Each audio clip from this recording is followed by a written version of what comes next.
Hi there, this is Katie Groves, and this is part 35 in my series about deprogramming from trauma-based mind control. If you have not done so already, I ask that you please watch the first two parts of this series, linked in the description below, for disclaimers and safety measures you can take while watching these videos. In this video, I'm going to be talking about self-injury programming, which I imagine would be particularly triggering for survivors of mind control. So please watch this with extra caution.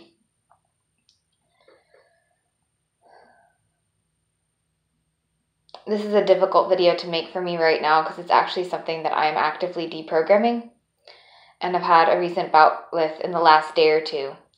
And due to some major insights I've had around it, I thought today would be a good day to make this video. So this might sound a little bit different than my normal videos in my deprogramming series, which are a little bit less about what I'm doing right now and more focused on tools that have helped me overall throughout my process.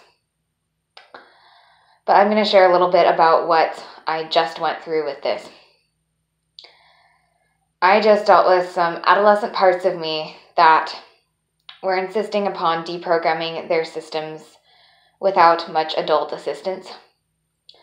This resulted in some unintentional triggering of sabotage programs, including self-injury programming.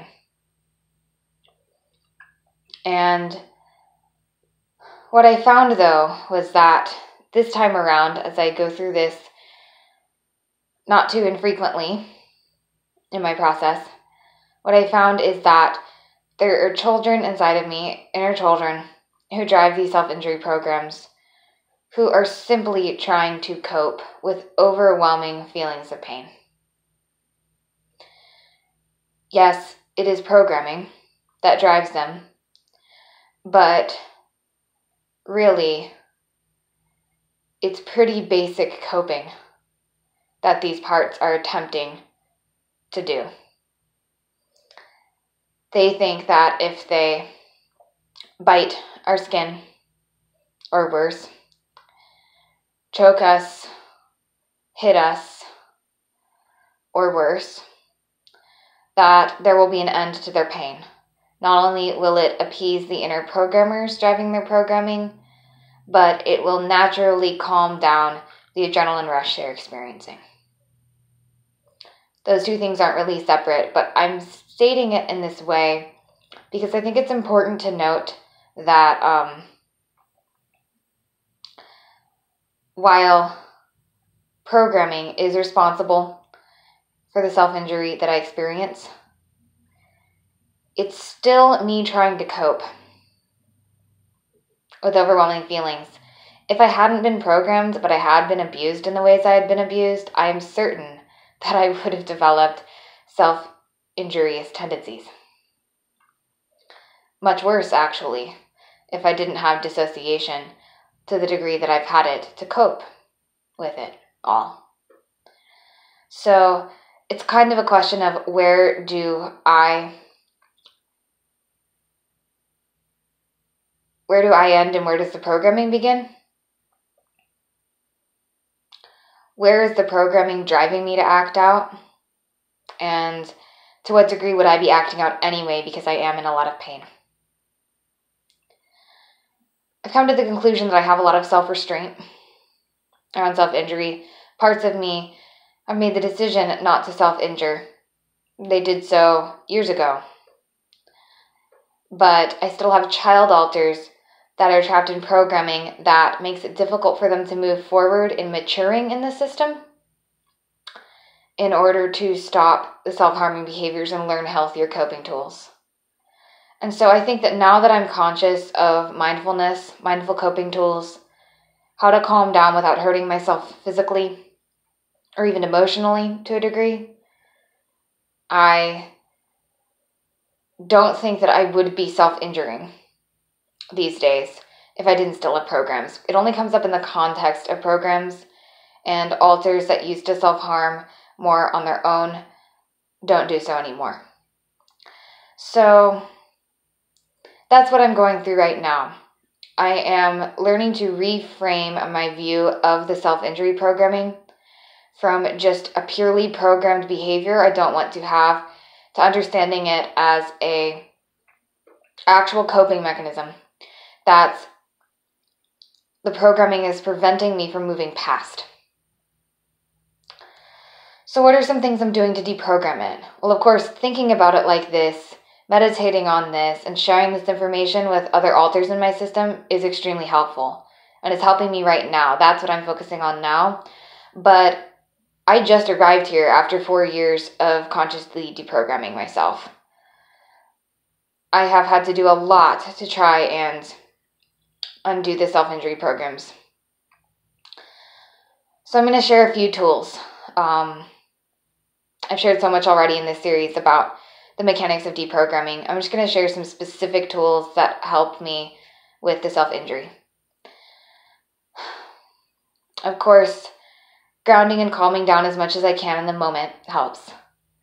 But it also helps me tremendously to talk to myself positively before the self-injury programming comes up. So noticing when I feel like I'm getting too overwhelmed and when I'm starting to feel my heart rate escalating to an unmanageable level, my breathing is getting super shallow. Essentially, when I start to notice myself having a panic attack, it's important for me to get grounded and talk to myself in a calming, soothing way. It's important for me to get out of my head and into my body and do something constructive if possible.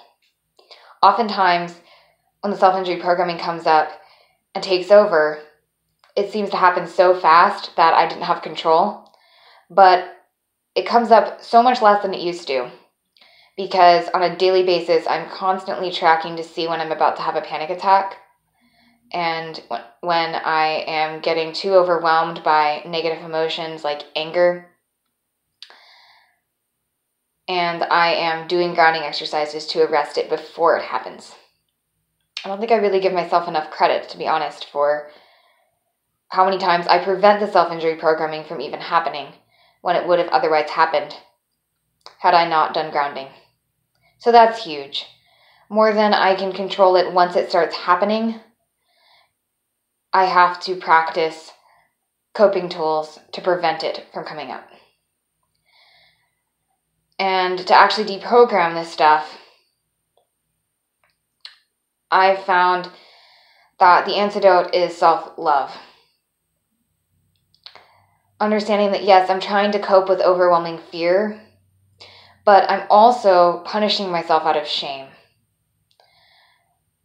Especially when I hit myself, I have various types of self-injurious behaviors that I engage in. I don't cut anymore. No parts of me cut anymore. I'm extremely grateful for that. But there is hitting and choking and clawing and biting that still happens. These are all small child parts that do this. And I find that, I think I lost track of what I was saying. I was talking about shame. I find that comes out of shame, as well as trying to cope with the fear. And especially, that's what I was going to say, especially when I start hitting myself, that is an indication of shame.